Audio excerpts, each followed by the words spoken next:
we were preparing to offer to pay off the debt of Mexico. You had predicted the same thing occurring, late 70s, early 80s. Take us back to that point in time. What are the lessons learned? It was my biggest lesson at the time. I went through the calculations, and it was a very controversial point of view that these countries would not be able to pay their debts. And events started to transpire, and Mexico defaulted in August of 1982.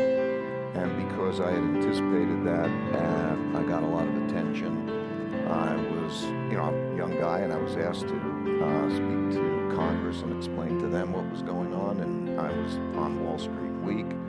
And if you want to see Ray, you can go to a YouTube video that's from a TED Talk that you could see him testifying. Go to the TED Talk. You'll see that moment. And that moment, I'm testifying to Congress on Wall Street Week, and I figure we're going to have a hell of a debt crisis, and the economy's going down. And that was the exact bottom in the stock market. I couldn't have been more wrong. I was so wrong. I had a small company then. I had, I think it was probably like 7, 8 people or so. These were close people. I had to let them go. I was so broke that I had to borrow $4,000 from my dad to help to pay for my family bills. This was one of the most painful experiences. How much money were you managing at that time? Oh, I mean, nothing. I can't remember, but not much. And I scrapped myself up to that point, and it was the most painful and probably the best, most valuable experience I ever had in my life, because it changed my approach to decision making. I went from thinking I'm right to thinking, how do I know I'm right? It gave me the humility that I needed to balance with my audacity.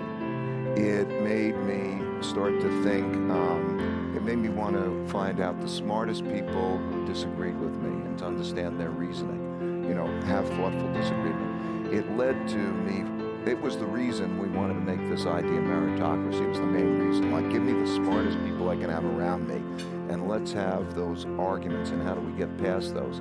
And it led to the idea of meritocratic. And it was really from that point forward and to knowing how to balance risk, like we talked about going into the Trump election, trying to make sure you balance risk, but also it taught me about looking at history, that the surprises that I had were things that happened in history but never happened in my lifetime before. Like I was clerking on the floor of the New York Stock Exchange in 1971 when the dollar was floated.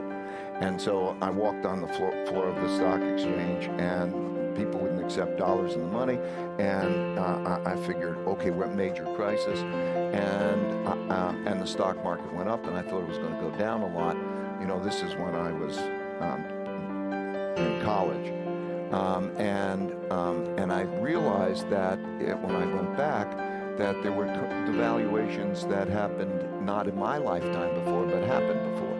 So it was to know that everything happens over and over again. These were the lessons. Lessons are the ability to have thoughtful disagreement, so to raise the probabilities of being right, to find the smartest people who disagree with you and understand their reasoning, to know how to balance the bets well, so that there's no one bet that becomes an important thing and you become dominated in an election or anything else. And also to go to history, that if things happened in the past or in some other country and you don't understand them, then you're going to be in trouble. So you need to have timeless rules and universal rules. So we have a criteria that all of our decision rules have got to be timeless and universal. So those are the lessons that I took out of that very painful experiences, and that's really what has served me and Bridgewater well since then.